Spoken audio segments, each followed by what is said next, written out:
Bab 1481, tidak bisakah kau berbicara dengan baik? Kita bahkan tidak perlu melihat mobilnya. Zhao Yu menggambar sketsa sederhana di atas pasir, lalu menunjuk ke sudut dan berkata, balon udara panas itu disita. Letaknya di sudut, sekilas terlihat jelas. Wah, benar-benar ada balon udara. Mendengar ini, semua orang terkejut. Namun, Gao Sang yang jeli masih melihat masalahnya. Dia menunjuk ke tebing yang baru saja didaki Zhao Yu dan bertanya, bagaimana kamu bisa melihat dasar tembok dari sana? Jangan bilang. Kau benar. Zhao Yu mengangguk dan mengakui, aku punya mata sinar X. Petik 2, petik 2. Kerumunan itu terdiam, dan Gao Ya menutupi dadanya karena malu.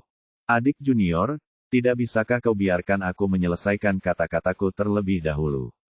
Tang Long tidak peduli dengan penglihatan sinar X-nya. Dia bertanya dengan cemas, Detektif Zhao, kau bilang kau tahu apa yang terjadi. Apa sebenarnya yang terjadi? Minyak. Kalau tidak salah, alasan tim eksplorasi menghilang adalah karena minyak. Zhao Yu menyingsingkan lengan bajunya dan menunjuk ke arah kam yang ada di sketsa.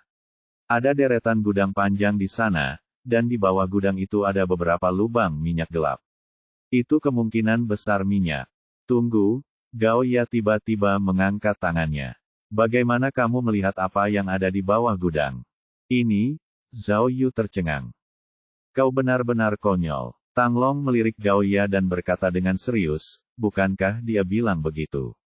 Detektif Zhao menderita miopia. Oh tidak, penglihatannya seperti sinar X. Petik 2, petik 2. Perkataan Tang Long membuat suasana makin canggung.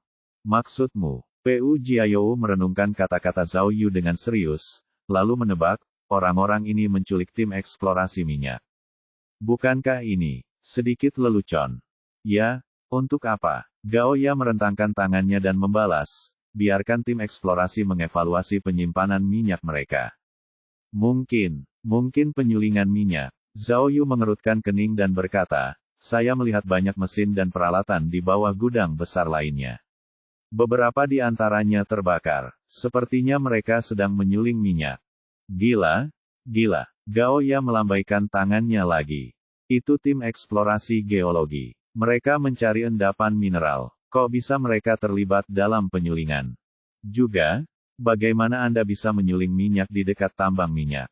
Detektif Zhao, apakah ada efek samping dari penglihatan sinar X Anda?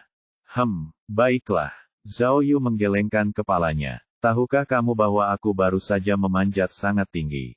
Ada celah di atap gudang kayu itu, jadi aku masih bisa melihat situasi di dalam dengan jelas. Tunggu, Gao Ya menyela Zhao Yu lagi. Kenapa kamu menggunakan atap jika ada celah? Bukankah atapnya tetap bocor meskipun hujan? Tidak akan ada satupun hujan dalam setahun di tempat terkutuk ini. Tang Long merasa cemas. Dia mengeluh kepada Gao Ya, adik perempuan, tidak bisakah kau membiarkanku berbicara dengan baik? Mereka tidak membangun gubuk untuk menahan hujan, kata Zhao Yu. Mereka mungkin tidak ingin orang luar melihat mereka. Saya tidak tahu banyak tentang lingkungan di sini, tetapi saya merasa tidak dapat memikirkan hal lain selain minyak di benda hitam itu. Yah, tidak mengherankan kalau ada minyak, kata Gao Sang, yang akrab dengan lingkungan budaya setempat. Memang ada banyak sumur minyak di dekat hulu lembah Nelia, termasuk bagian di Kazakhstan. Detektif Zhao, pada akhirnya, Kapten Pu Jiayou yang langsung ke pokok permasalahan. Ia langsung bertanya kepada Zhao Yu, karena Anda bisa melihat ke bawah gudang, maka, apakah Anda melihat orang yang kami cari? Mendengar ini, orang banyak akhirnya menghentikan diskusi mereka dan berbalik melihat Zhao Yu. Zhao Yu mengangguk dengan serius dan berkata, ya, setidaknya aku dapat memastikan bahwa ada 3 orang Asia Timur di samping peralatan itu. Semua orang terkejut. Kapten Pu bertanya, bisakah Anda mengonfirmasi bahwa itu adalah anggota tim eksplorasi yang hilang? Wajah mereka sangat gelap. Zhao Yu menggelengkan kepalanya dan berkata, wajah mereka terlalu kotor, dan mereka tertutup minyak. Aku tidak yakin dari jarak sejauh itu. Apa yang perlu dipastikan? Pada saat ini, Yang Feng, yang sudah lama tidak berbicara, berkata, balon udara, minyak, angkatan bersenjata lokal, orang Asia Timur, Kapten, haruskah kita segera melapor ke perwira Li? Tapi, Pu Jiayou mengangkat telepon satelit dan berkata dengan canggung, informasi kami tidak terlalu lengkap. Bahkan jika kami melaporkannya, para petinggi tidak akan mengambil tindakan apapun. Setidaknya, kita perlu memastikan bahwa orang-orang Tiongkok itu adalah anggota tim eksplorasi yang hilang. Dan, Gao Ya menggigit bibirnya dan berkata, kita perlu tahu dari golongan mana mereka berasal sehingga para petinggi bisa menghadapi mereka. Bagaimana jika, pada saat ini, Zhao Yu tiba-tiba berkata dengan sangat serius, bagaimana jika kita masuk dan berbicara dengan mereka? Sakit. Gao Ya hampir saja meludahkan lidahnya, tetapi dia mengacungkan jempol pada Zhao Yu. Detektif Zhao benar-benar sesuai dengan reputasinya. Tidak ada yang berani melakukan ini, kan? Tidak. Pu Jiayou merasa bahwa Zhao Yu tidak bercanda, jadi dia langsung berkata, karena mereka berani menculik anggota tim eksplorasi negara kita, itu berarti mereka sudah siap. Jika kita masuk dan bernegosiasi, mereka tidak akan pernah mengakuinya. Kapten benar, Yang Feng mengangguk. Kita hanya bisa bernegosiasi jika kita punya bukti kuat. Kurasa kita harus menunggu sampai malam dan membiarkan Tang Long naik ke tempat yang lebih tinggi untuk memastikan informasinya. Pu Jiayou setuju. Ia mengangkat telepon satelit dan berkata, tetapi apapun yang terjadi, saya harus melaporkan situasi ini kepada atasan terlebih dahulu dan melihat apakah petugas Li punya ide. Dengan itu, Pu Jiayou menghindari batu itu dan pergi ke samping untuk menelepon. Detektif Zhao, Tang Long bertanya pada Zhao Yu dengan rasa ingin tahu, keterampilan panjat tebingmu jauh lebih baik dariku. Bisakah kau mengajariku nanti? Aku tidak bisa. Zhao Yu membuka telapak tangannya dan berkata dengan serius, aku tahu kekuatan Gecko, tapi kau tidak. Sakit. Semua anggota tim langsung jatuh ke tanah, karena telah ditolak. Sebenarnya, Zhao Yu tidak berbohong. Untuk memanjat tebing, dia memang menggunakan penghisap yang tidak terlihat. Namun, dia memanjat tebing hanya untuk berpura-pura agar orang lain melihatnya. Senjata rahasia yang paling diandalkannya adalah drone tak terlihat PCU. Dia tidak punya pilihan lain. Tebing itu terlalu jauh dari desa. Bahkan jika dia bisa memanjat, dia tidak bisa melihat keadaan di dalamnya. Meskipun drone tak kasat mata itu merupakan perangkat khusus dan relatif berharga, pada saat ini, demi memperoleh informasi secepatnya, Zhao Yu hanya rela berpisah dengannya. Oleh karena itu, apa yang baru saja dia uraikan kepada semua orang semuanya berasal dari rekaman video yang dikirim kembali oleh pesawat tak berawak. Bagaimanapun, pesawat nirawak tak kasat mata itu tidak terlihat dan tidak ada yang bisa melihatnya. Dia tentu saja tidak perlu khawatir akan ketahuan musuh. Agar bisa melihat lebih jelas, dia bahkan mengendalikan pesawat nirawak itu untuk terbang langsung ke dalam tenda. Satu-satunya kekurangannya adalah beberapa orang Asia Timur yang mencurigakan itu memiliki noda minyak di wajah mereka, sehingga mustahil untuk melihat penampilan asli mereka. Dan karena pertemuan itu tidak dilakukan secara langsung, Zhao Yu tidak dapat menggunakan perangkat seperti alat pengenal wajah untuk mengidentifikasinya. Oleh karena itu, ia tidak dapat memastikan bahwa orang-orang Asia Timur tersebut adalah anggota tim eksplorasi yang hilang. Ia hanya bisa merasakan bahwa orang-orang Asia Timur dipaksa bekerja dan bukan atas kemauan mereka sendiri. Oleh karena itu, dari sudut pandang tertentu, kemungkinan mereka diculik sebagai anggota tim eksplorasi sangat tinggi. Tentu saja, Zhao Yu tidak khawatir tentang konfirmasi informasi tersebut. Sebab, meskipun super tool miliknya tidak terlalu kuat dalam pertempuran ofensif, namun sangat berguna dalam pengintaian. Oleh karena itu, ia sudah merencanakan apa langkah selanjutnya. Bab 1482, Bab 1481 tidak bagus. Malam sudah larut, tetapi keamanan desa yang penuh benteng itu masih belum menunjukkan tanda-tanda mengendur. Di balik tembok kota yang terbuat dari kayu, lampu-lampu bersinar ke segala arah, dan terdengar keriuhan suara. Suasana masih seterang siang hari. Zhao Yu berencana menggunakan tali panjat, alat pegas, cangkir hisap, dan alat lain untuk memanjat tembok kota. Namun sekarang, Tampaknya hal itu mustahil. Yang lebih menyebalkan lagi adalah, meskipun ada gerbang kota di sisi yang menghadap lembah, gerbang kota itu tertutup rapat. Tidak ada kendaraan atau orang yang masuk atau keluar, yang membuat Zhao Yu menyerah pada ide untuk menyelinap masuk. Kecerdasan buatan. Setelah berjalan mengelilingi tembok kota, Zhao Yu tidak dapat menahan diri untuk tidak mendesah. Andai saja sistem itu memiliki perangkat yang memungkinkannya melewati tembok itu. Karena tidak dapat memikirkan cara lain, Zhao Yu harus menggunakan keahlian utamanya, kombinasi super dari pesawat terbang dan jubah tembus pandang. Saat ia menggunakannya, sakit hatinya bisa dibayangkan. Kedua barang ini langka dan sangat diminati, dan ia tidak pernah menggunakannya dengan mudah. Namun, situasi tim eksplorasi saat ini sangatlah penting. Untuk memperoleh informasi yang paling akurat, ia hanya bisa menahan rasa sakit dan pasrah. Duo super tidak pernah mengecewakan Zhao Yu. Setelah dia terbang ke desa tanpa ada yang menyadarinya. Ketika ia terbang ke desa itu, ia langsung merasakan suhu udara meningkat drastis. Ia melihat banyak orang di desa itu, dan banyak tempat yang terbakar. Di depan api unggun, tampak tentara sedang minum dan mengobrol, bahkan ada yang berdansa di sekitar api unggun. Pikiran Zhao Yu tidak tertuju pada hal ini, karena ia terbang langsung ke gudang kerja di kejauhan. Gudang-gudang itu tidak tampak begitu penting dalam video drone, tetapi pada saat ini, gudang-gudang itu tampak besar dan spektakuler. Zhao Yu tahu bahwa bagian tengah gudang itu penuh dengan lubang minyak hitam. Gudang kerja di utara adalah target yang ingin disurveinya. Ketika dia terbang mendekati gudang target, bau menyengat, seperti ban terbakar, tercium di wajahnya. Zhao Yu hampir tersedak alat bantu pernapasannya yang tak terlihat. Seperti halnya video yang dikirim oleh pesawat tak berawak itu, di dalam gudang kerja yang besar dan menjulang tinggi itu, terdapat banyak sekali peralatan besar, yang banyak di antaranya berasap dan terbakar. Zhao Yu menyadari bahwa beberapa orang Cina yang diduga telah dilihatnya pada siang hari masih ada di sana. Akan tetapi, mereka tidak bekerja di sekitar mesin seperti yang mereka lakukan pada siang hari, tetapi malah dikendalikan oleh sekelompok tentara dengan AKS di tengah ruang terbuka.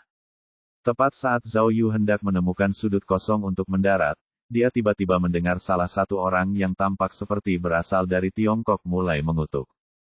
Kalian sekumpulan binatang. Binatang buas. Hah, Zhao Yu mendengarnya dengan jelas. Pria itu berbicara bahasa Mandarin dengan lancar, jadi. Zhao Yu melihat ke arah kerumunan dari udara dan tiba-tiba melihat seorang wanita tergeletak di tanah. Pakaiannya acak-acakan, dan rambutnya berantakan. Wanita itu tidak bergerak, jadi dia mungkin sudah mati. Persetan, Zhao Yu menarik napas dalam-dalam dan tiba-tiba merasa ada yang tidak beres. Ia segera mengamati lingkungan sekitar dan menemukan sudut di belakang mesin di sisi gudang yang tidak terjangkau cahaya, jadi ia segera masuk. Saat durasi jubah tembus pandangnya hampir berakhir, Zhao Yu tidak dapat menahan diri untuk meningkatkan kecepatannya dan terbang sangat cepat. Ketika ia menerjang turun bagai embusan angin, salah satu prajurit tampaknya merasakan sesuatu dan tanpa sadar menoleh untuk melihat. Namun, kecepatan Zhao Yu sangat cepat, dan dalam sekejap mata, dia sudah terpojok. Prajurit itu melihat ke kiri dan ke kanan, tetapi tidak melihat apapun, jadi dia menoleh ke belakang.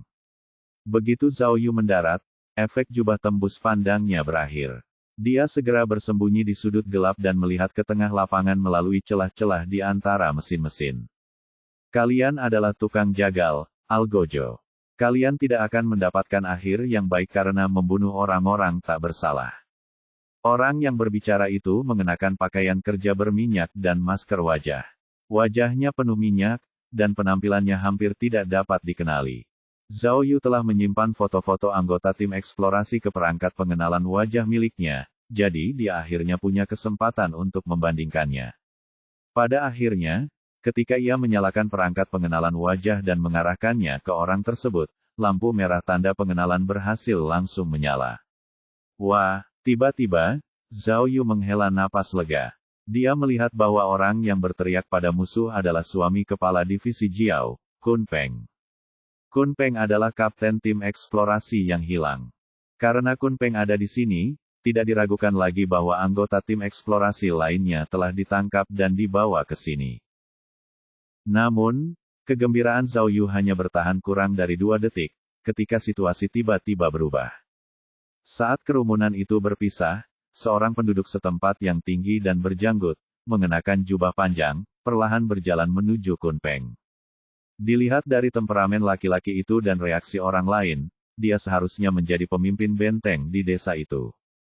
Pria berjanggut besar itu melambaikan tangannya, dan anak buahnya segera muncul bersama 2 wanita lainnya. Brengsek, Zhao Yu mengenali mereka sekilas.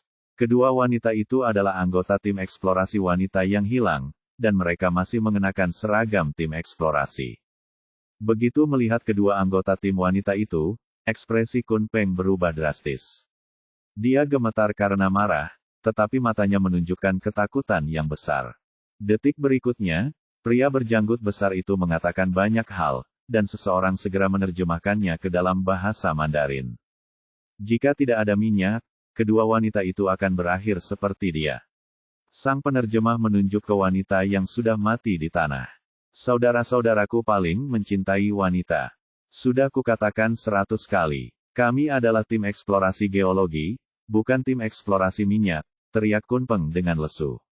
Lagi pula, eksplorasi dan penyulingan minyak adalah 2 hal yang berbeda. Kau salah orang. Kami tidak bisa melakukan pekerjaanmu. Setelah penerjemah menerjemahkan, pria berjanggut itu menatapnya dengan matanya yang menakutkan dan mengatakan banyak hal. Agar dapat mendengar lebih akurat, Zhao Yu segera menggunakan penerjemah tak kasat mata untuk memahami apa yang dimaksudnya. Tidakkah menurutmu sudah terlambat untuk mengatakan semua ini sekarang? Pria berjanggut itu berkata dengan galak, dalam 10 hari terakhir, kamu telah berhasil menjalankan peralatan kami tanpa ledakan seperti terakhir kali, dan kamu masih mengatakan kamu tidak tahu cara memurnikan minyak. Kau pikir aku tidak tahu? Kalian semua, yang telah ditunjuk oleh negara, adalah orang-orang yang cakap, kata pria berjanggut itu. Aku tidak punya waktu lagi untuk kalian. Jika kalian tidak dapat menghasilkan solar yang berkualitas sebelum fajar, aku akan membunuh semua anggota tim laki-laki kalian dan membuat anggota tim perempuan kalian berharap mereka mati. Kenapa kamu masih tidak mengerti? Kun Peng meraung marah, aku bisa memanipulasi peralatanmu karena aku hanya tahu beberapa prinsip, tetapi aku tidak punya pengalaman praktis. Kamu memaksaku. Selain itu, teknologi pemurnian adalah proses yang rumit, dan peralatan dekompresi Anda sama sekali tidak memenuhi syarat.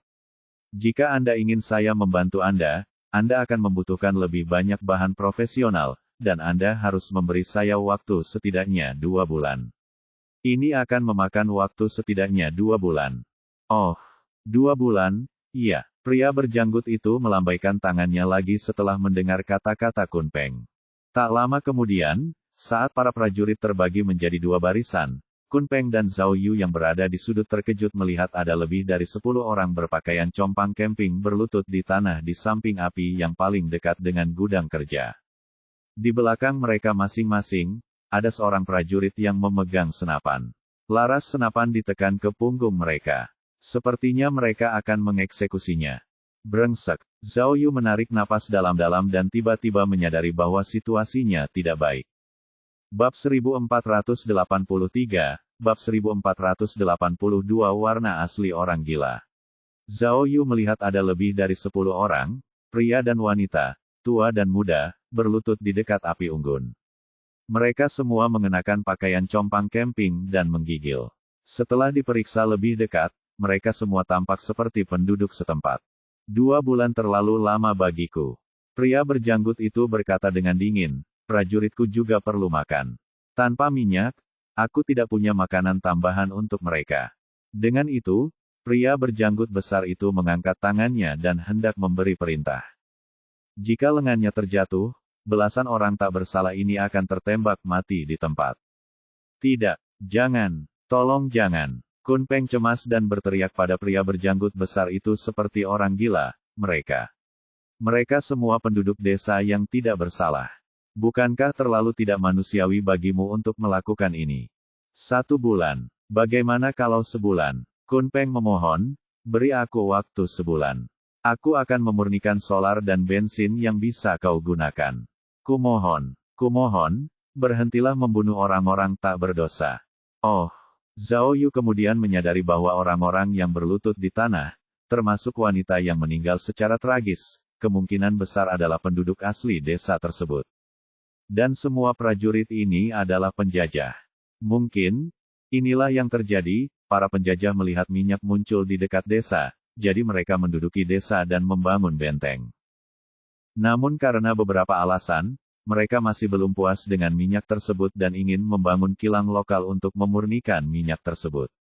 Karena kurangnya teknologi, mereka mengambil risiko menculik tim eksplorasi, berpikir bahwa tim eksplorasi dapat membantu mereka menyempurnakan. Cek, sudah berganti bulan. Pada saat ini, pria berjanggut itu menggelengkan kepalanya dan berkata, tidak heran kalian begitu pandai berbisnis. Baguslah, karena waktunya dipersingkat setengah, aku juga akan membunuh setengah dari mereka terlebih dahulu. Pria berjanggut itu menunjuk kedua penambang wanita dan berkata, aku akan bermain dengan salah satu dari dua wanita ini terlebih dahulu. Coba kulihat, mana yang lebih cantik. Saat dia berkata demikian, dia menoleh untuk melihat kedua wanita penambang itu.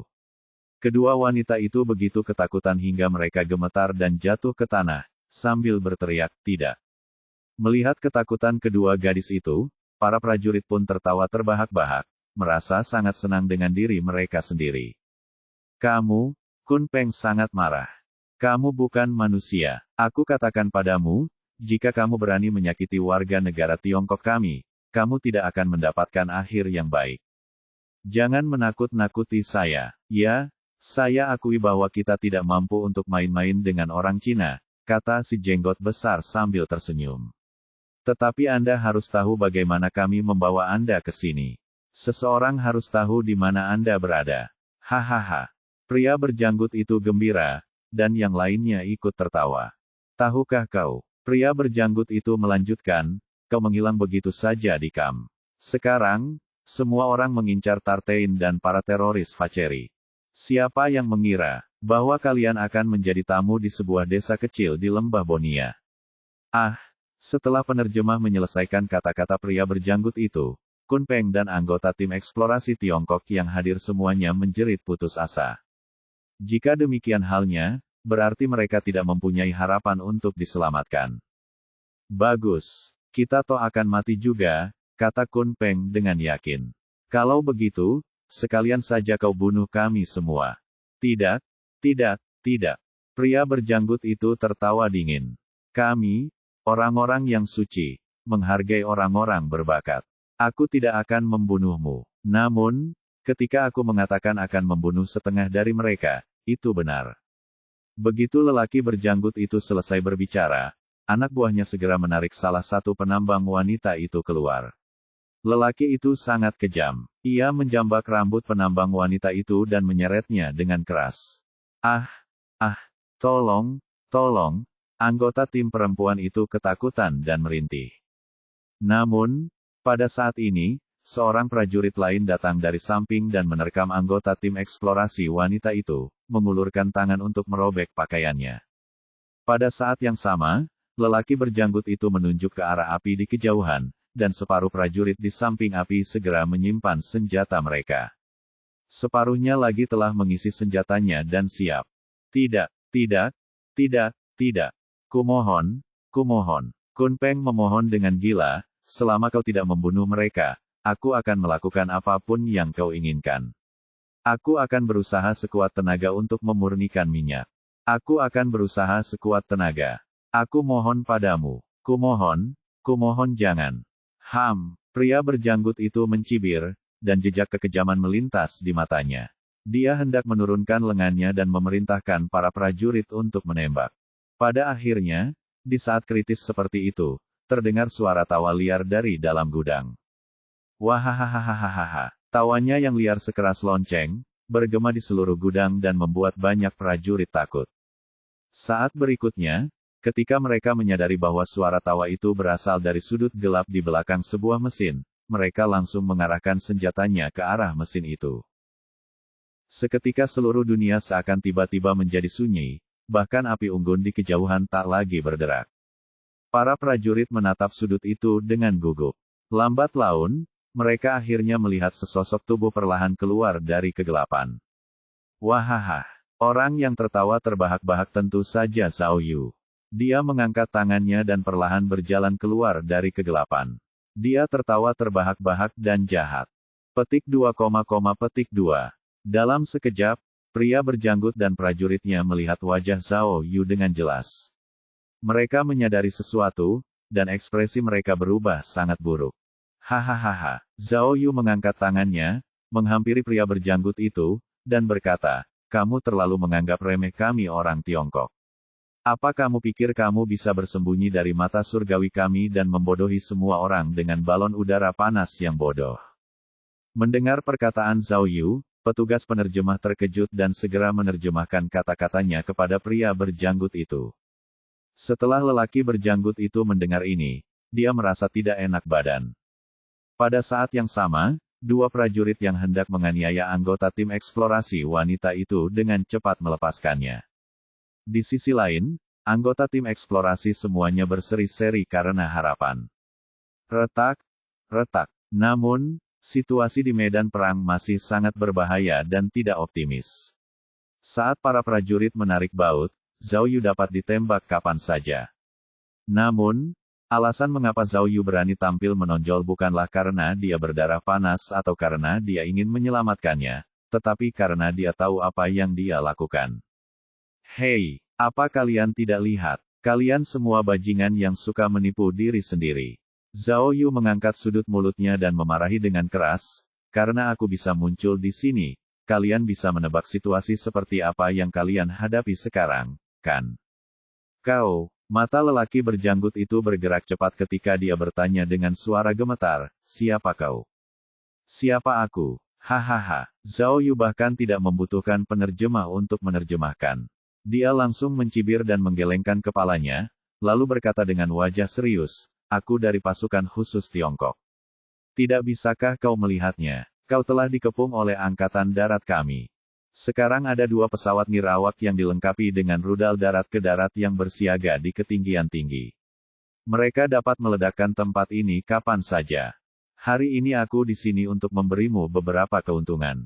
Zhao Yu berkata dengan arogan, "Jika kau mendengarkanku, aku bisa membiarkanmu hidup. Namun, jika kau tidak mendengarkan, maka tidak seorang pun dari kalian akan selamat hari ini." Bab 1484, Bab 1483 Beberapa gerakan. Kata-kata Zhao Yu arogan. Kita harus tahu bahwa dia mengucapkan kata-kata itu ketika sedang diarahkan oleh puluhan senjata dan dikelilingi oleh musuh yang tak terhitung jumlahnya. Keberanian seperti itu jarang di dunia ini. Setelah penerjemah selesai menerjemahkan kata-kata itu, para prajurit yang dipimpin oleh si jenggot besar tampak terkejut. Beberapa dari mereka bahkan menatap langit dengan gugup. "Anda," pria berjanggut itu berada dalam situasi yang sulit. Kemunculan Zhao Yu yang tiba-tiba tidak hanya mengganggu ritmenya, tetapi juga membuatnya takut. Meskipun tempat ini bukannya tidak bisa ditembus, bagaimana mungkin dia tidak terkejut bahwa seorang prajurit pasukan khusus China dapat menyelinap masuk tanpa suara dan bersembunyi di sudut gelap tidak jauh darinya. Dia keluar atas kemauannya sendiri. Bagaimana kalau dia tidak melakukannya? Bagaimana jika dia menembaknya dalam kegelapan? Sebagai pemimpin, pria berjanggut itu pasti memiliki kemampuan khusus. Dia tahu betul apa arti penampilan Zhao Yu.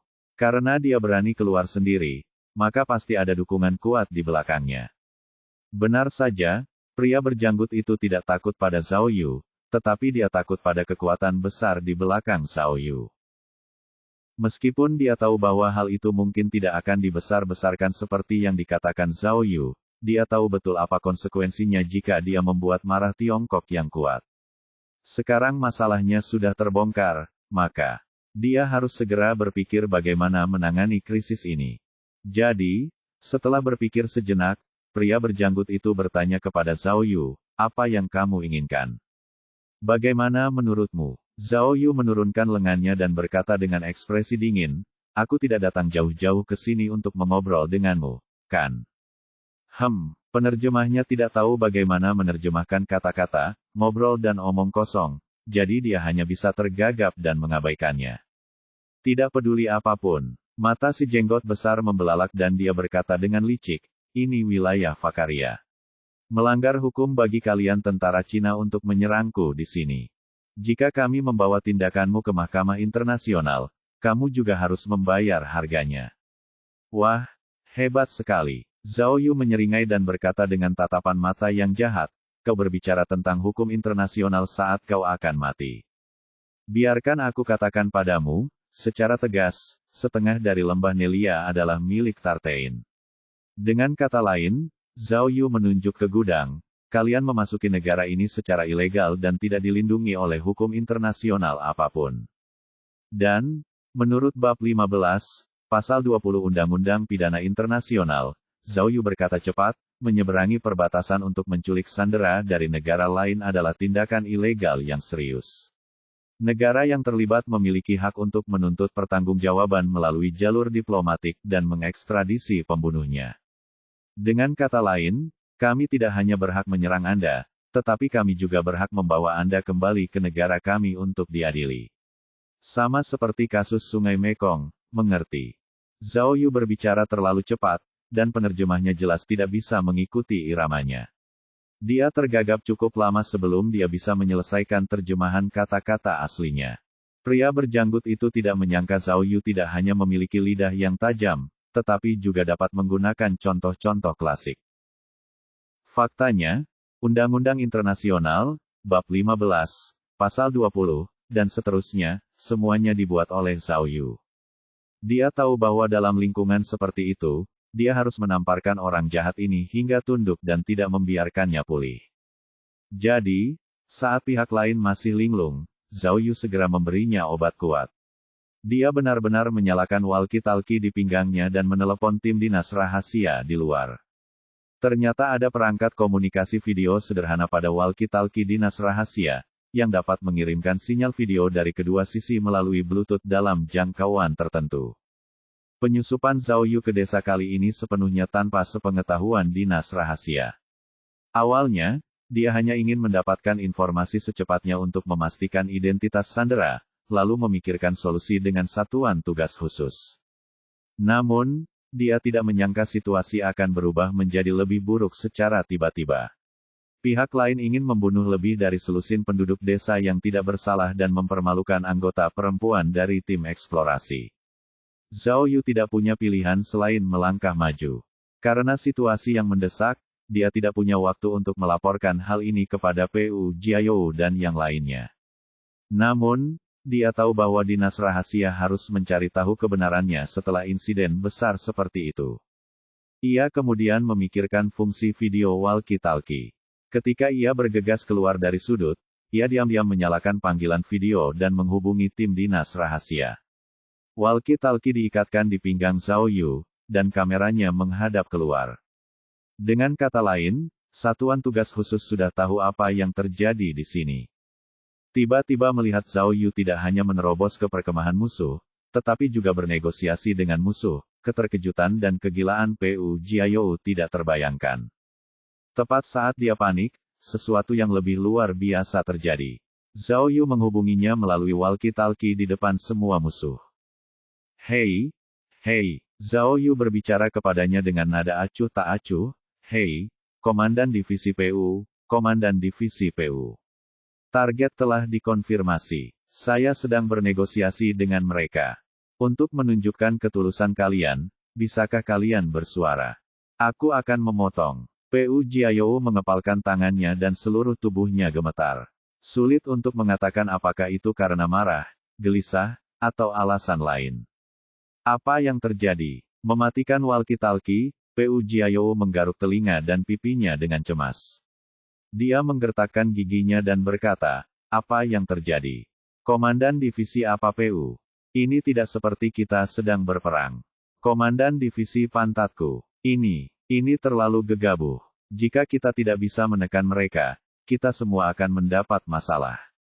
Gerakan seperti apa? Aku mengerti. Kapten. Gao Ya dengan cerdas mengingatkannya, sinyal suar, tembakan suar sinyal. Baiklah. Pu Jiayou menepuk pahanya dengan marah dan memberi instruksi, jangan pukul satu pun. Biarkan Tang Long juga memukul satu di puncak gunung. Itu akan membangun momentum bagi detektif jenius sok tahu kita. Apa-apaan ini? Di bawah komando Kapten Pu, Tang Long segera menembakkan suar sinyal ke langit dari tebing. Pada saat yang sama, Yang Feng melepaskan sinyal dari pintu masuk utama desa.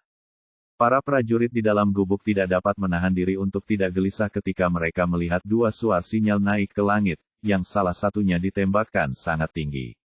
Hati pemimpin berjanggut besar itu menjadi dingin dan dia sangat takut. Dari apa yang terlihat, pihak lain tidak menggertak dan sudah menyiapkan tanggapan. Ini, apa yang harus dia lakukan? Pria berjanggut itu mengerutkan kening, menggertakkan giginya, dan berkata kepada Zhao Yu, baiklah, memangnya kenapa kalau kamu punya cadangan? Aku punya sandera di tanganku, dan bahkan kamu adalah sanderaku. Saya tidak percaya kalian berani mengebom semua sandera. Perkataan lelaki berjanggut itu langsung memberikan pengaruh yang menstabilkan moral para prajurit, dan semua prajurit langsung menegakkan punggungnya. Itulah sebabnya aku bilang aku di sini untuk memberimu beberapa keuntungan. Zhao Yu berkata, sekarang, kau hanya perlu membebaskan orang-orang kami dan penduduk desa yang tidak bersalah itu. Aku dapat menjamin bahwa orang-orangku akan segera pergi dan tidak akan melanjutkan kesalahan masa lalu yang telah kau buat. Menurutmu aku ini orang seperti apa? Pria berjanggut itu menyipitkan matanya dan mencibir. Apa menurutmu aku cukup bodoh untuk mempercayaimu? Kami selalu menepati janji. Aku sudah menunjukkan kepadamu apa yang mampu kulakukan, teriak Zhao Yu. Kau harus percaya padaku bahkan jika kau tidak percaya. Itu tidak akan berhasil. Mata si jenggot besar berkilat seolah-olah dia memikirkan sesuatu. Dia berkata, kalau begitu, mari kita bicara baik-baik. Dengan lambaian tangan pria berjanggut itu, para prajurit menyerbu ke depan dan mengepung Zhao Yu. Bab 1485, Kekacauan di Lembah. Melihat pria berjanggut itu tiba-tiba bersikap bermusuhan, Zhao Yu sama sekali tidak panik. Dia menatap pria berjanggut itu dan bertanya, apa, kau akan membawa kami turun bersamamu? Jika sesuatu terjadi pada kita, tempat ini akan dihancurkan. Tidak. Hehehe. Setelah mendengarkan terjemahannya, lelaki berjanggut besar itu tertawa sinis. Sudah kubilang, kita perlu bicara baik-baik. Tepat saat pria berjanggut itu berkata demikian, prajuritnya tiba-tiba membawa beberapa orang. Zhao Yu melihat bahwa mereka semua adalah anggota tim eksplorasi yang hilang. Termasuk Kun Peng dan dua anggota tim wanita, 9 dari 12 anggota tim eksplorasi telah berkumpul. Hehehe, lelaki berjanggut itu tertawa. Lihat, aku sangat tulus membebaskan para sandera. Sambil berbicara, dia menunjuk ke arah kerumunan dan kemudian ke lubang minyak di kejauhan. Kita sudah bersusah payah hanya untuk meminta uang. Sekarang, karena kau ingin kami membebaskannya, kau harus membayar sedikit harga. Mata lelaki berjanggut besar itu dipenuhi dengan keserakahan. Jadi, tidak terlalu berlebihan bagi kami untuk meminta sedikit hadiah, kan? Oh, jadi dia menginginkan uang. Zhao Yu mendengus dingin dan mengejek, kamu mempelajarinya dari bajak laut Somalia, kan? Apakah kamu mencoba menjarah rumah yang terbakar? Hehe, pria berjanggut itu tersenyum dan berkata, aku melakukan ini demi prajuritku. Hanya uang yang bisa membuat kita bisa bertahan di antara para Valkyrie yang dilanda perang. Lagi pula, kami tidak seperti bajak laut Somalia, kata si jenggot besar. Jangan khawatir, aku pasti akan memberikan harga yang pantas dan memuaskan kita berdua. Bagaimana menurutmu? Mari kita tukarkan uang dan barangnya secara bersamaan. Setelah itu, pria berjanggut itu menunggu dengan sabar jawaban Zhao Yu. Dia tahu bahwa begitu Zhao Yu meminta harga, itu berarti rencananya akan berhasil. Namun, apa latar belakang Zhao Yu? Saat pihak lain membuka mulutnya, dia sudah tahu di dalam hatinya. Secara logika, uang hanyalah harta duniawi. Jika dia benar-benar dapat menggunakan uang untuk menyelesaikan krisis ini, mungkin itu cara yang baik. Namun, Zhao Yu tidak akan pernah menyetujui kesepakatan yang tidak adil seperti itu. Karena tidak ada pesawat tanpa awak atau pasukan di belakangnya. Semua yang dilakukannya sekarang hanyalah gertakan. Jika dia membuat kesepakatan dengan pihak lain, dia pasti akan tertunda. Jika dia menunda lebih lama lagi, dia mungkin akan terbongkar. Jadi, jika dia ingin menyelesaikan krisis dengan cepat, dia harus segera mengakhiri pertempuran dan tidak bertengkar dengan pihak lain. Terlebih lagi, Zhao Yu tidak tahan dengan kekesalan seperti ini. Pasukan asing telah menculik sandera kita dan ingin kita membayar tebusan untuknya. Ini benar-benar menindas kita. Sudah cukup baik aku tidak meminta ganti rugi padamu, dan kamu masih berani meminta uang padaku. Haha, uang yang sedikit ini mungkin tidak berarti banyak bagimu, tetapi sangat berarti bagi kami. Pria berjanggut itu masih berusaha membujuk Zhao Yu, bagaimana? Selama kamu bersedia membayar, kami pasti akan membiarkan mereka pergi. Atau, tanpa penyuling, kita tidak bisa bertahan hidup. Kita hanya bisa mati bersama. Baiklah, Zhao Yu tidak menunggu penerjemah berbicara, tetapi mengangguk dan berkata, kalau begitu mari kita mati bersama. Setelah mengatakan itu, dia menyalakan walkie-talkie-nya dan berteriak kepada Kapten PU Jiayou, Komandan Divisi PU, negosiasi telah gagal. Ayo jatuhkan bomnya. Gul, melalui walkie-talkie, Zhao Yu bisa mendengar suara PU Jiayou. Wus, perkataan Zhao Yu menyebabkan keributan, dan wajah para prajurit berubah. Jangan biarkan dia menggunakan walkie-talkie. Pada saat ini, seorang pria yang tampak seperti seorang perwira berteriak kepada pria berjanggut itu, cepat, tangkap dia. Rebut lobakmu. Zhao Yu memegang walkie-talkie dan berteriak dengan ganas, jika militer kehilangan kontak denganku, segera luncurkan rudal dan kalian semua akan mati. Komandan Divisi PU, Zhao Yu berteriak ke walkie-talkie lagi, biarkan pesawat tanpa awak meledakkan gudang barat dan biarkan mereka melihat apakah aku bercanda dengan mereka. Tapi, suara PU Jiayou terdengar berantakan dan berasap melalui walkie-talkie. Tidak apa-apa, jangan khawatir tentang keselamatanku. Jatuhkan bomnya. Teriak Zhao Yu, aku komandannya, kau dengar aku. Aku sudah bilang padamu untuk menjatuhkan bomnya. Jangan. Penerjemah itu adalah orang pertama yang mengerti apa yang dimaksud Zhao Yu.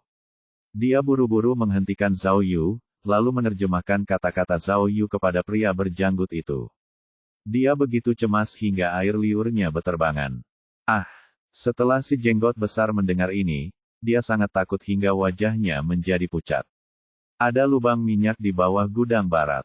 Jika diledakkan, itu sama saja dengan memutus jalur kehidupan mereka. Dia buru-buru melambaikan tangannya dan berteriak kepada penerjemah, tunggu. Mari kita bicarakan ini. Apa lagi yang harus kukatakan? Zhao Yu berteriak marah, aku sudah memberimu kesempatan, tetapi kau tidak menerimanya. Lalu mengapa aku harus bersikap sopan padamu? Lalu, dia menarik napas dalam-dalam, menempelkan walkie-talkie ke telinganya, dan berpura-pura berteriak. Kali ini, pria berjanggut dan para prajurit benar-benar ketakutan. Meskipun mereka memiliki keunggulan dalam jumlah, mereka tetap saja kalah telak oleh sikap Zhao Yu yang mengesankan. Oh oke, aku. Pria berjanggut itu gemetar saat mengulurkan tangannya. Tampaknya dia akan berkompromi, tetapi pada saat yang kritis seperti itu, perubahan yang tak terduga dan mengejutkan tiba-tiba terjadi. Setelah terdengar suara keras sesuatu yang menerobos udara dari gunung di selatan, ledakan yang memekakkan telinga tiba-tiba terjadi di tembok selatan desa. Ledakan. Saat bola api besar membubung, sebuah lubang besar terbuka di tembok kota kayu. Para prajurit yang berpatroli di tembok kota langsung terhempas, dan puing-puing api beterbangan kemana-mana. Meskipun mereka berada di gudang yang jauh, Zhao Yu dan yang lainnya masih bisa merasakan ledakan dahsyat dari ledakan itu. Tiba-tiba, tanah berguncang, gudang berguncang, dan semuanya menjadi kacau. Zhao Yu menelan ludahnya, menggertakkan giginya, dan berkata ke walkie-talkie, Kapten PU, bukankah ini agak keterlaluan? Aku berbicara tentang gudang kerja di barat. Kalian membombardir. Tiba-tiba, Zhao Yu menyadari ada yang tidak beres. Dia tahu bahwa tim dinas rahasia semuanya berada di sisi timur, jadi mustahil bom itu bisa meledak di sisi selatan desa. Ini, apa yang terjadi? Suara kacau Pu Jiayou langsung terdengar dari walkie-talkie. Apa yang sebenarnya terjadi? Bukan aku.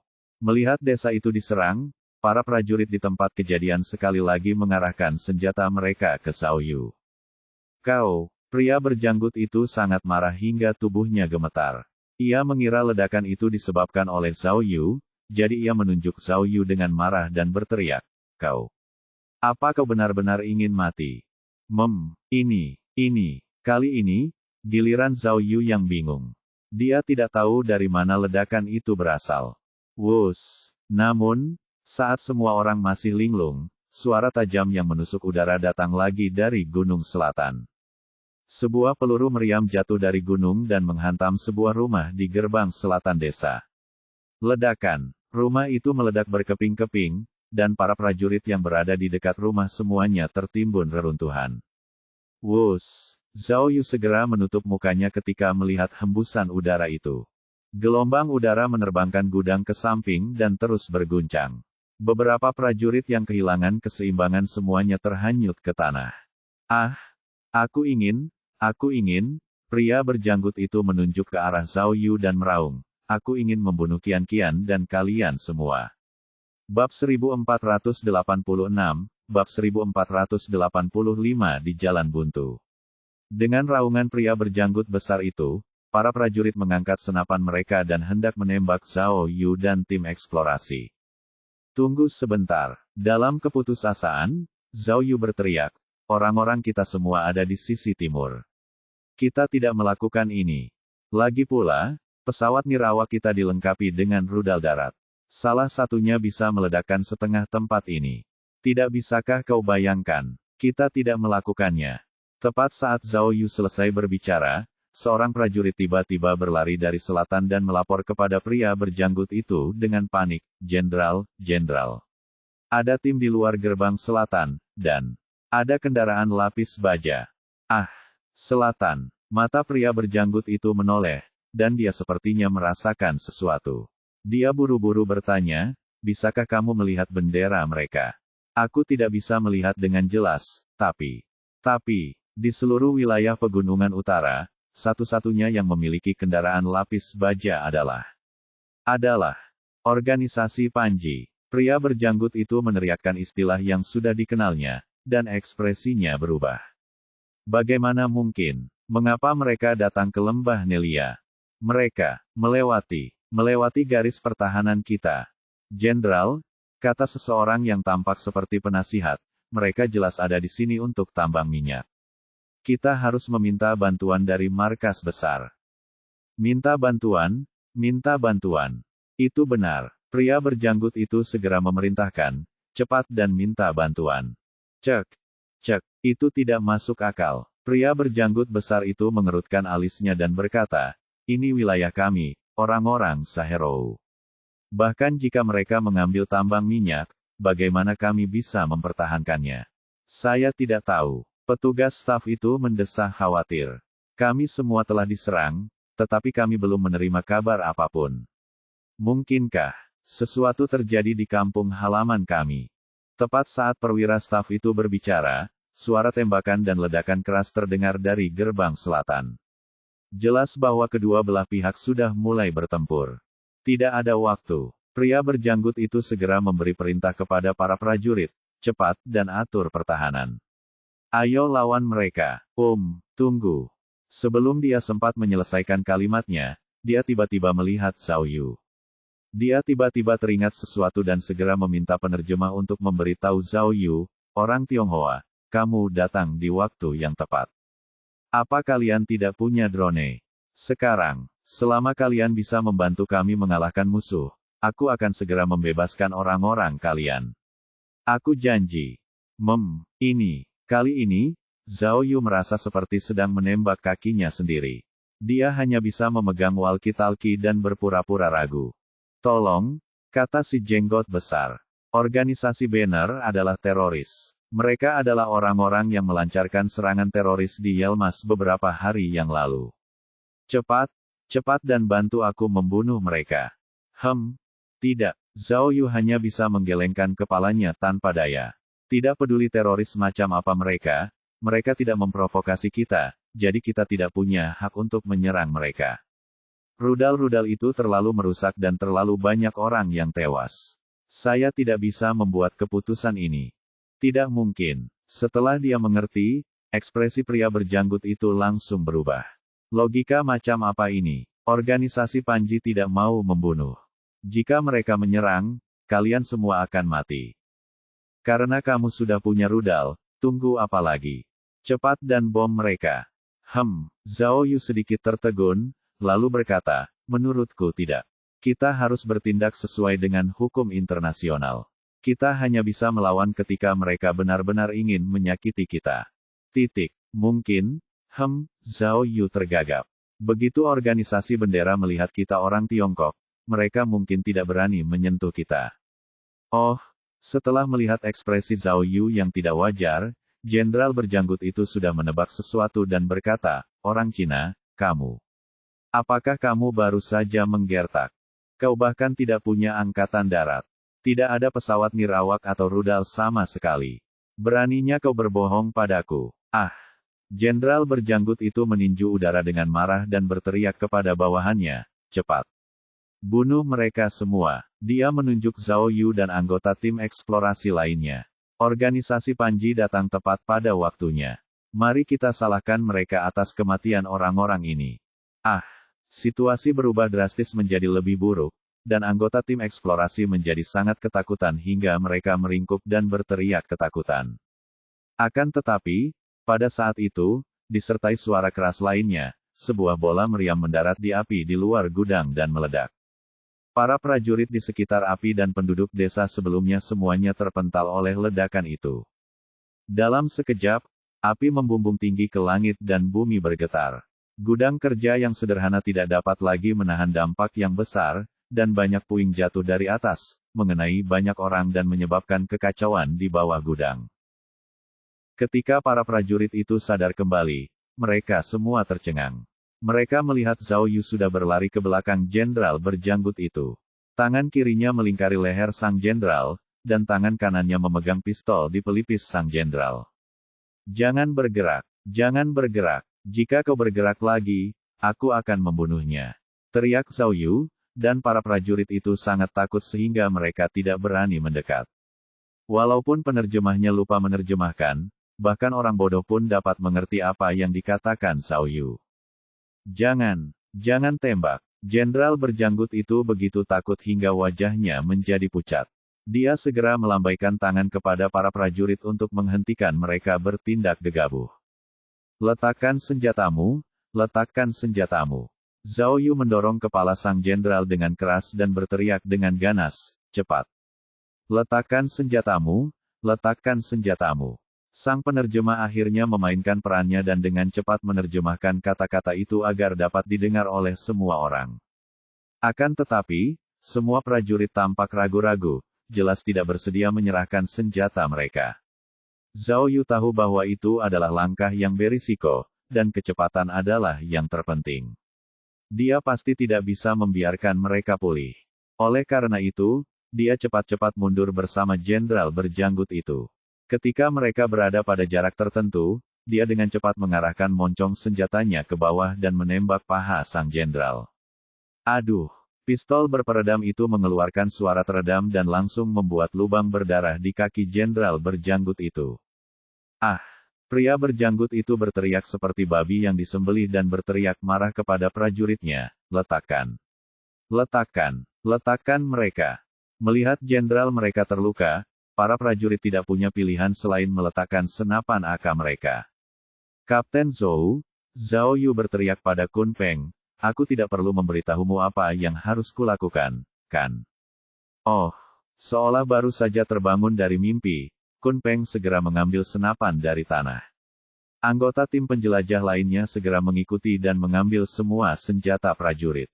Beberapa dari mereka bahkan mengambil 3 senjata.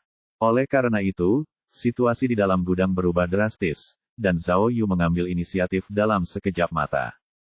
Halo, halo. Dia mengarahkan senjatanya ke arah sang jenderal dan menggunakan walkie-talkie untuk menghubungi Pu Jiayou.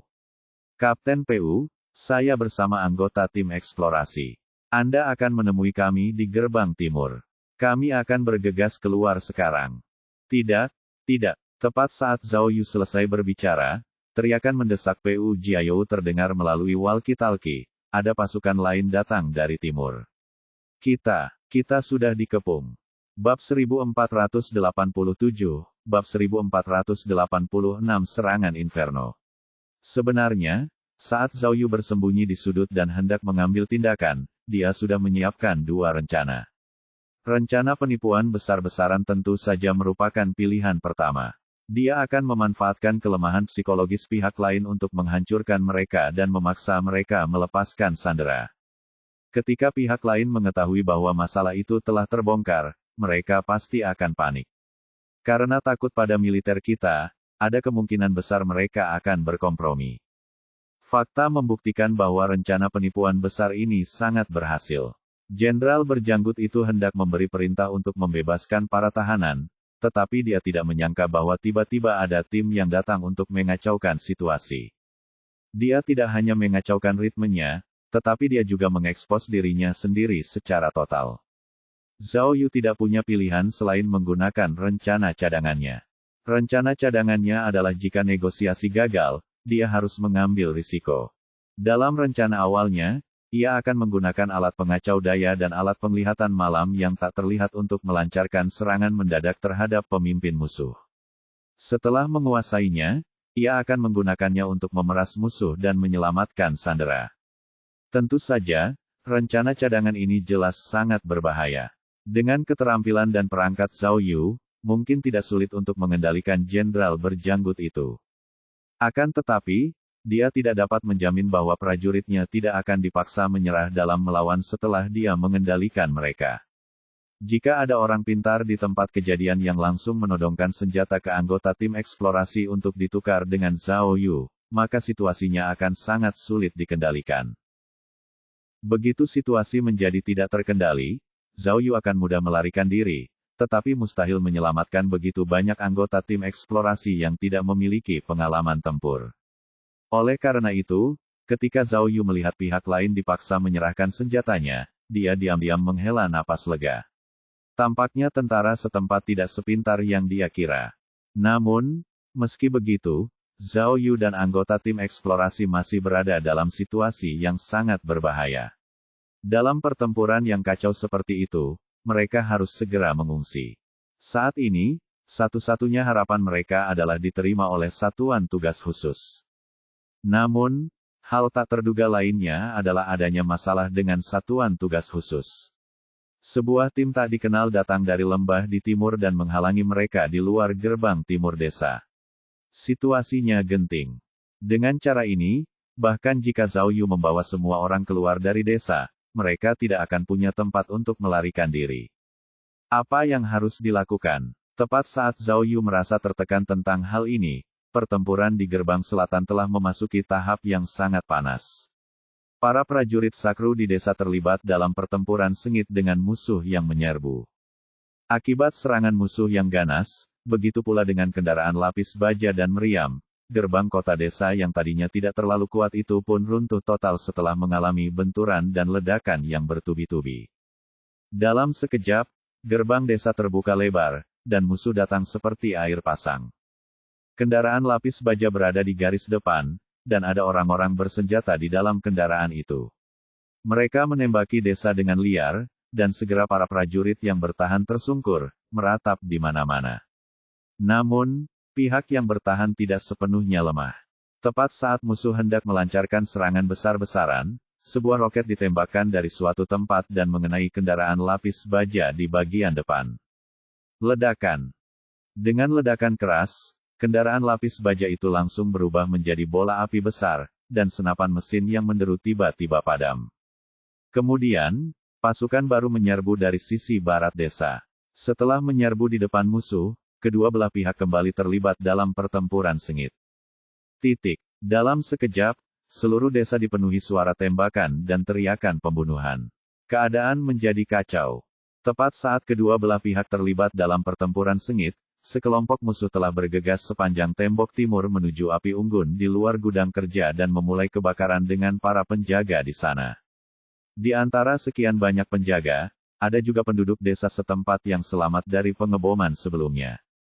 Penduduk desa tak berdaya memegangi kepala mereka dan berlari menyelamatkan diri, tetapi banyak dari mereka yang masih tertembak oleh peluru yang berterbangan. Di antara mereka, seorang lelaki tua melindungi seorang anak laki-laki remaja saat mereka melarikan diri. Musuh tiba-tiba menyerang dari samping.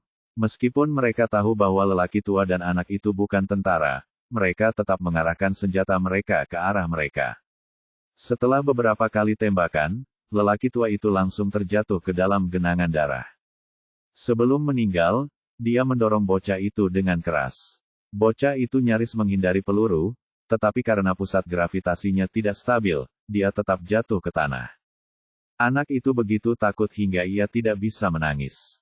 Ia bangkit dari tanah dengan panik, lalu tersandung dan jatuh ke tanah lagi. Tak lama kemudian, musuh-musuh menyerbu. Ketika mereka melihat bocah kecil itu, mereka kembali mengangkat senjata mereka tanpa rasa kemanusiaan.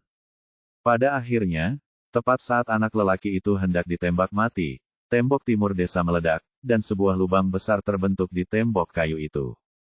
Detik berikutnya, dua jeep menyerbu dari balik tembok kota yang hancur dan menuju ke perkemahan musuh.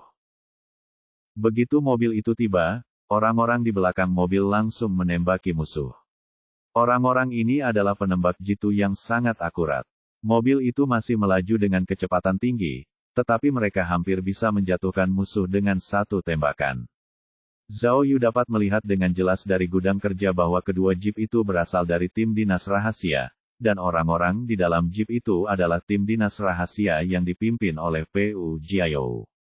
Dia tidak menyangka bahwa di saat putus asa, mereka benar-benar akan meledakkan tembok kota dan menyerbu masuk dari luar. Berderit, jeep pertama melakukan drifting yang indah dan menabrak musuh. Pengemudi, Wu Diqiu, mengangkat lengannya dan melepaskan dua tembakan, yang keduanya mengenai musuh yang hendak melawan. Namun, saat musuh di sisi ini sudah disingkirkan, dua musuh lagi datang dari sisi lain. Salah satu dari mereka membidik dengan AK, sementara yang lain mengulurkan tangan dan mengeluarkan granat, siap untuk menjatuhkannya. Ah! Tiba-tiba, seseorang melompat keluar dari belakang mobil lain. Itu adalah sang pahlawan wanita, Gao Sang. Gao Sang bagaikan anak panah yang dilepaskan dari busurnya. Begitu mendarat, tangan kirinya menekan lengan musuh yang memegang tombak, mendorongnya ke tanah. Lalu, si tomboy mengangkat tinjunya dan menjatuhkan pria itu. Saat dia memukul lelaki itu hingga pingsan, dia menjentikkan tangan kirinya, dan AK-47 jatuh ke tangannya seolah patuh. Ketuk-ketuk-ketuk-ketuk. Peluru itu ditembakkan dengan tajam dan menewaskan musuh yang hendak menjatuhkan bom. Setelah itu, Gao Ya berguling-guling di tanah lagi dan melewati rak kayu yang terbakar. Setelah serangkaian tembakan akurat, dia membunuh beberapa musuh lagi di kejauhan. Anakku, ke arah sini. Lalu, dia memeluk anak laki-laki kecil itu dan melindunginya dalam tangannya. Zhao Yu, pada saat yang sama, suara Pu Jiayou terdengar dari walkie-talkie Zhao Yu. Di mana kamu? Cepat jawab, kami sudah menyerbu masuk. Karena gerbang timur tidak jauh dari gudang, Zhao Yu sudah melihat mereka. Setelah mendengar panggilan itu, Zhao Yu segera menekan tombol panggilan, ingin mengingatkan Pu Jiayou untuk memperhatikannya. Pada akhirnya, musuh di luar gerbang timur sudah tiba.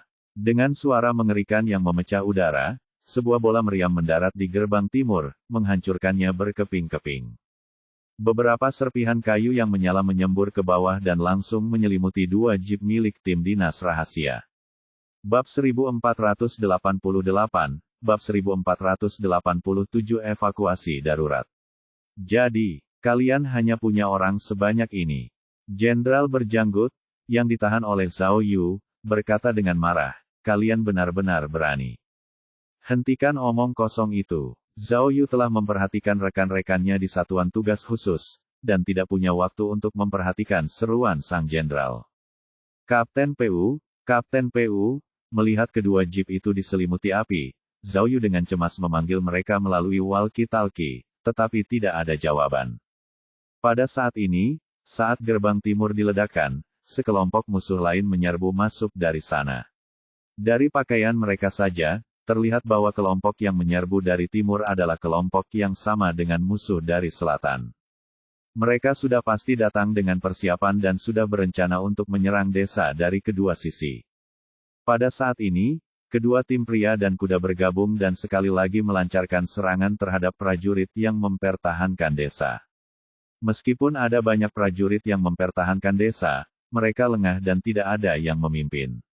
Mereka terpaksa mundur dan berada di ambang kehancuran.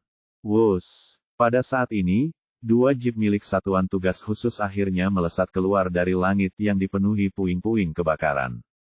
Mungkin mereka telah menentukan lokasi Zhao Yu, jadi setelah mereka bergegas keluar, mereka langsung menuju gudang tempat Zhao Yu berada.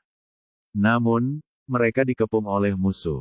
Begitu mereka melihat jeep, banyak musuh yang menembakinya.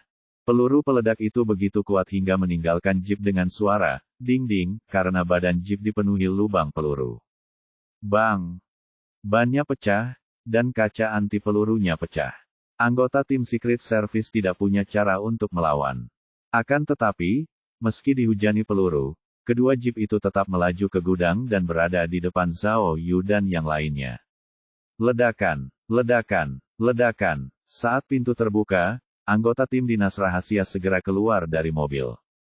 Zhao Yu melihat Pu Jiayou, Gao Ya, Wu Diqiu, Guan Ying, Yang Feng, Kong Suo, dan bahkan pedagang senjata yang ditangkap, Yuri, semuanya ada di sana, tetapi Tang Long hilang. Namun, Yang Feng dibantu keluar dari mobil oleh Guan Ying. Bahunya merah, dan dia jelas terluka. Zhao Yu.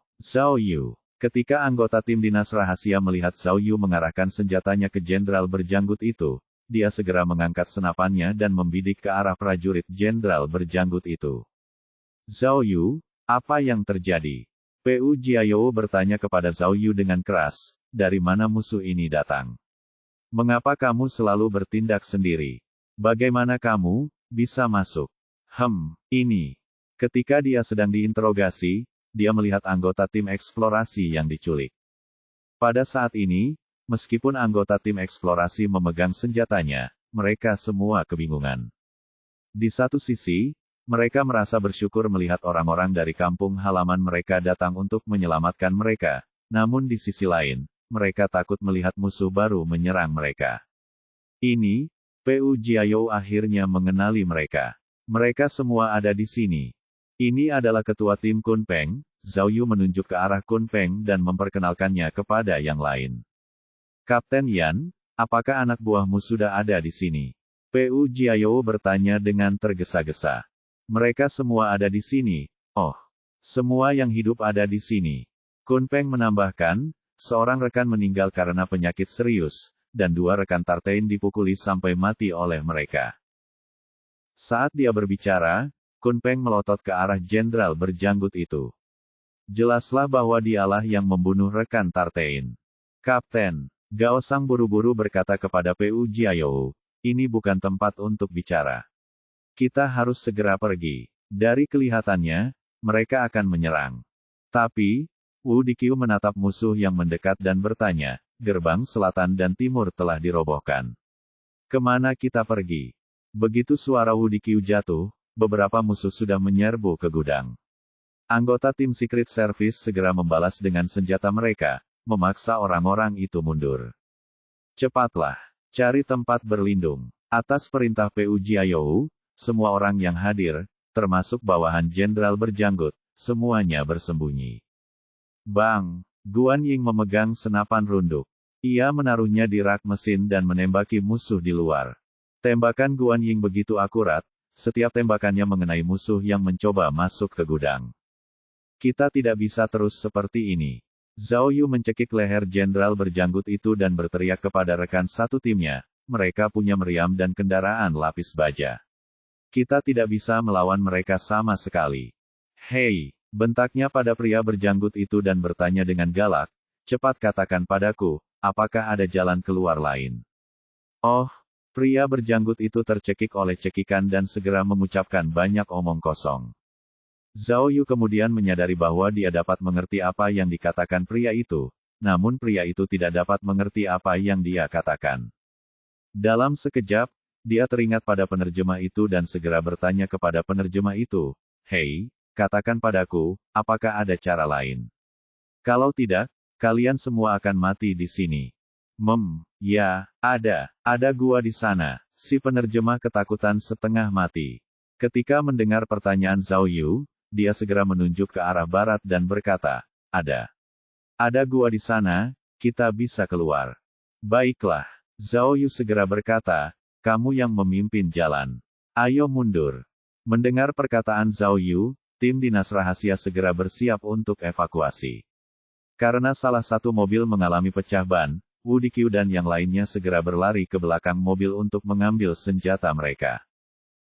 Gao Ya, di sisi lain, berlari ke jeep lainnya dan bersiap untuk mengemudi. Tidak, petugas penerjemah itu berkata dengan tergesa-gesa, "Ada lubang minyak di sana, mobil tidak bisa lewat. Saya hanya bisa berjalan." Sialan, Gao Ya tidak punya pilihan selain menyerah pada jeep dan hanya mengeluarkan beberapa peralatan darurat. "Ayo pergi."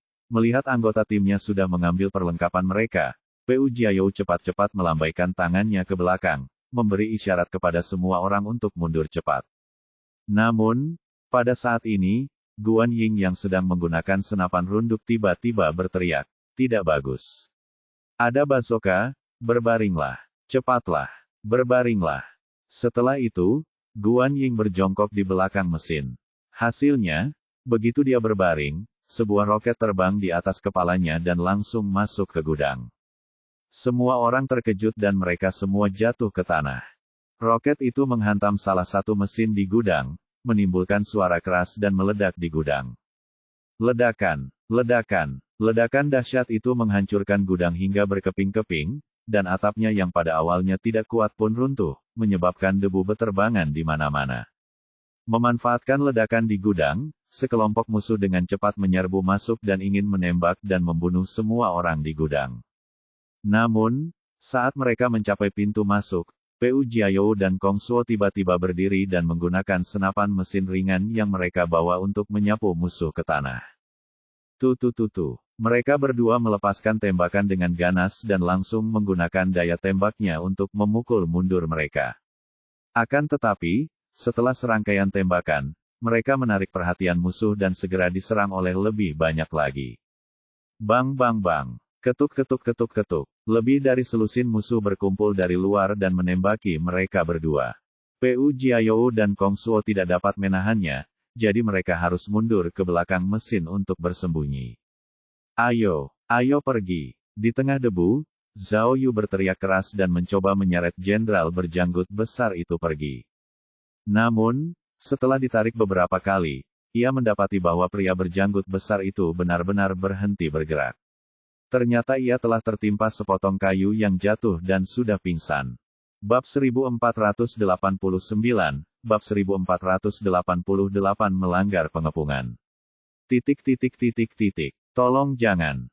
Zhao Yu tahu bahwa jenderal berjanggut itu adalah orang penting, dan mungkin sangat berguna di saat-saat kritis. Jika dia memilih untuk melarikan diri, akan lebih baik jika dia membawanya bersamanya.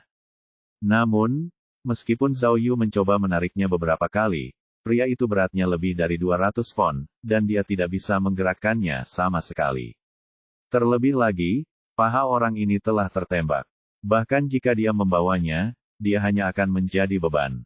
Zhao Yu tidak punya pilihan selain melepaskannya. Penerjemah itu adalah orang yang paling dekat dengan Zhao Yu.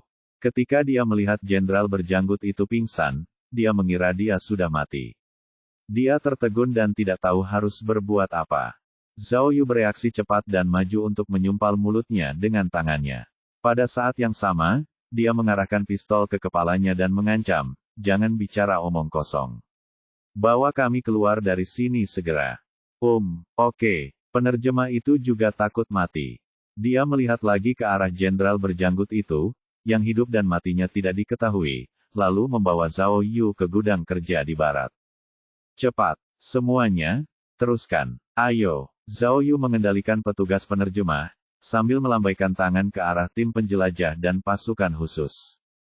Pada saat ini, di bawah reruntuhan gudang, beberapa anggota tim eksplorasi juga tertimpa kayu dan mengalami berbagai tingkat kerusakan. Atas panggilan Zhao Yu, Kun Peng segera mengatur anak buahnya. Semua orang saling mendukung dan berjalan ke sisi barat gudang. Tim dinas rahasia mengikuti mereka dengan tertib. Pu Jiayou dan Kong Suo melindungi mereka, Yang Feng yang terluka mengawasi pedagang senjata, dan Gao Sang, Wu Diqiu, dan Guan Ying melindungi kelompok itu saat mereka mundur. Bang bang bang. Kapten Pu juga seorang penembak jitu. Ia berhasil menembak beberapa musuh yang mencoba menyerang sebelum mundur bersama Kong Suo. Namun, saat mereka melewati sebuah peralatan penyulingan besar, Pu Jiayou tiba-tiba teringat sesuatu. Ia segera mengeluarkan bom waktu dari tasnya dan meletakkannya di mesin itu. Ada lubang minyak di bawah gudang kerja di barat. Setelah pertempuran, aliran listrik di seluruh desa terputus, menyebabkan daerah sekitar lubang minyak menjadi gelap gulita. Semua orang hanya bisa bergerak maju dengan bantuan api redup di kejauhan. Desa itu dipenuhi suara tembakan dan ledakan, tetapi medan perang utama masih berada di tengah antara dua gerbang kota. Tidak ada musuh yang menyerbu tambang minyak. Akan tetapi, meskipun tidak ada musuh yang menyerang, ada banyak prajurit yang bertahan di sini. Orang-orang ini baru saja dikalahkan dari garis depan atau telah bersembunyi di sini selama ini, menunggu untuk menyergap musuh. Pada saat itu, ketika mereka tiba-tiba melihat Zhao Yu dan yang lainnya berlari ke arah mereka, mereka tidak dapat membedakan apakah mereka adalah teman atau musuh. Tiba-tiba, lebih dari 10 orang mengarahkan senjata mereka ke arah mereka dan hendak menembak. Untungnya, Zhao Yu mengaktifkan penglihatan malamnya yang tak terlihat tepat waktu. Setelah melihat begitu banyak tentara, dia mencubit lengan petugas penerjemah dan membuatnya menjerit kesakitan. Ah! Persen tanda pagar. Petugas penerjemah berteriak dalam bahasa setempat. Para prajurit tiba-tiba mendengarnya dan tidak bisa menahan diri untuk tidak tercengang. Seperti kata pepatah, musuh dari musuhku adalah temanku.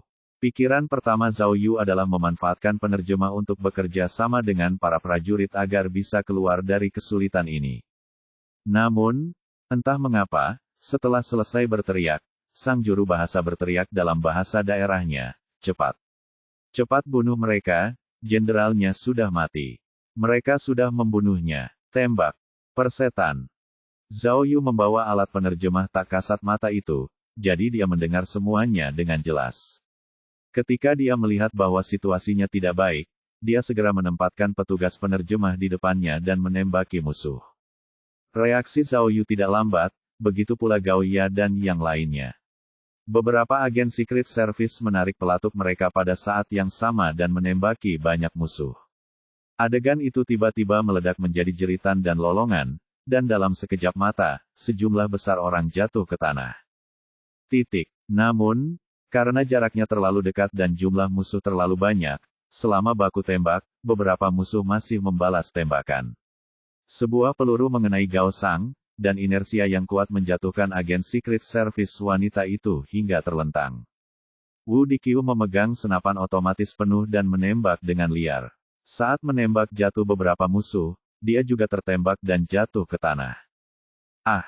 Zhao Yu meraung. Sambil melepaskan pakaian anti peluru yang tak terlihat, dia menarik petugas penerjemah dan bergegas ke kamp musuh. Zhao Yu memegang pistol. Dengan dukungan penglihatan malam, ia dapat melihat posisi musuh dengan sangat jelas. Ditambah dengan jarak yang dekat, ia dengan cepat mengalahkan beberapa musuh tanpa kehilangan satu tembakan pun. Bang! Bang! Retak! Retak. Pada akhirnya, tepat saat Zhao Yu hendak menembak, tiba-tiba pelurunya habis. Ia segera mendorong penerjemah itu, mengambil AK, dan menyerang para prajurit yang bersembunyi di lubang minyak. Setidaknya ada 6 atau 7 tentara yang bersembunyi di lubang minyak. Mereka semua bersembunyi di kegelapan dan menembak secara diam-diam, menyebabkan banyak masalah bagi satuan tugas khusus. Begitu Zhao Yu menyerbu masuk, dia membuat mereka lengah. Tidak butuh waktu lama baginya untuk menyingkirkan beberapa prajurit. Bang! Saat Zhao Yu selesai membersihkan diri, tiba-tiba dia tertembak dari belakang. Dia berbalik dan melihat bahwa orang yang telah menembaknya tidak lain adalah penerjemah yang tercela itu. Ternyata penerjemah itu membawa senjata, dan dia telah menembak Zhao Yu. Untungnya, Zhao Yu mengenakan pakaian anti peluru, kalau tidak, dia akan benar-benar terjebak dalam perangkap. Ah! Sambil berteriak, Gao Ya yang berada di seberang tiba-tiba melompat dari tanah, menekan si penerjemah ke tanah, dan meninju wajahnya. Kemudian Gao Ya mengangkat tinjunya dan siap memukulinya sampai mati. Jangan, Zhao Yu bergegas mendekat dan mengambil pistol penerjemah itu, lalu menghentikan Gao Ya dan berkata, orang ini masih berguna. Jangan bunuh dia dulu. Ah, kamu. Gao Ya mengira Zhao Yu telah tertembak. Dia menatap Zhao Yu dengan heran, lalu menunjuk pakaiannya dan berkata, aku hampir lupa bahwa kamu mengenakan rompi anti peluru. Kupikir kamu sudah mati. Persetan. Mendengar peringatan Gao Ya, hati Zhao Yu terasa sakit. Aku mengenakan rompi anti peluru. Mengapa dia menyia-nyiakan alat peraga yang berharga? Cepatlah. Namun, Zhao Yu tidak sempat merasa kasihan kepada mereka, karena Kapten Pu Jiayou dan anggota tim lainnya sudah bergegas menghampiri, berteriak kepada mereka, lari. Cepatlah dan tinggalkan tempat ini. Cepat. Sambil berteriak-teriak, anggota tim dinas rahasia melindungi Kun Peng dan yang lainnya dan dengan cepat menyerbu ke dalam gudang kerja tempat lubang minyak berada, berlari terus ke arah barat. Saat mereka berlari, banyak musuh di luar mendengar suara itu dan bergegas mendekat. Mereka semua memasuki gudang yang runtuh. Pada akhirnya, bom yang dipasang Pu Jiayou meledak. Dia tidak tahu bagaimana peralatan pemurnian itu bekerja, tetapi ketika bom meledak, peralatannya juga meledak. Dalam sekejap, bola api besar meledak di gudang. Bola api itu membumbung tinggi ke langit dan bahkan membentuk awan jamur kecil, langsung menelan musuh-musuhnya. Ah! Banyak musuh yang tidak langsung terhempas juga terpental oleh gelombang kejut yang dahsyat itu. Mereka langsung berteriak kesakitan, yang merupakan pemandangan yang spektakuler. Bab 1490, Api Biru. Suara ledakan dahsyat itu mengguncang langit dan bumi. Api yang menyala akibat ledakan itu bagaikan meteor yang spektakuler. Dimanapun mereka mendarat, massa api akan langsung menyala. Di antara mereka, banyak prajurit dari Kam yang tidak diketahui tertembak oleh api, dan tubuh mereka langsung terbakar. Dalam sekejap, pemandangan di depannya berubah menjadi neraka yang hidup, dengan ratapan tragis di mana-mana. Tujuan awal Pu Jiayou adalah membunuh musuh yang mengejarnya, tetapi dia tidak menyangka bahwa peralatan pemurnian akan menghasilkan ledakan sekuat itu. Gelombang kejut tersebut tidak hanya meruntuhkan gudang tempat mereka berada, tetapi beberapa bola api juga melesat dan membakar tambang minyak. Dia tidak tahu terbuat dari apa minyak di lubang minyak itu, tetapi setelah dinyalakan oleh api, lapisan api biru aneh muncul di permukaan. Api itu berkelap-kelip, tidak hanya mengeluarkan asap hitam, tetapi juga berderak-derak, tampak sangat menakutkan. Aduh! Detik sebelumnya, Zhao Yu telah berbaring di tanah, berusaha menghindari papan kayu yang jatuh dari langit. Demi memastikan keselamatannya, ia bahkan diam-diam menggendong penerjemah itu di punggungnya. Untungnya, papan kayu di atap gudang itu tidak berat, jadi kalaupun terbentur, tidak akan berakibat fatal. Tepat saat Zhao Yu bangkit dari tanah, dia tiba-tiba melihat salah satu anggota tim eksplorasi terbakar. Pria itu menjerit kesakitan sambil berguling-guling di tanah.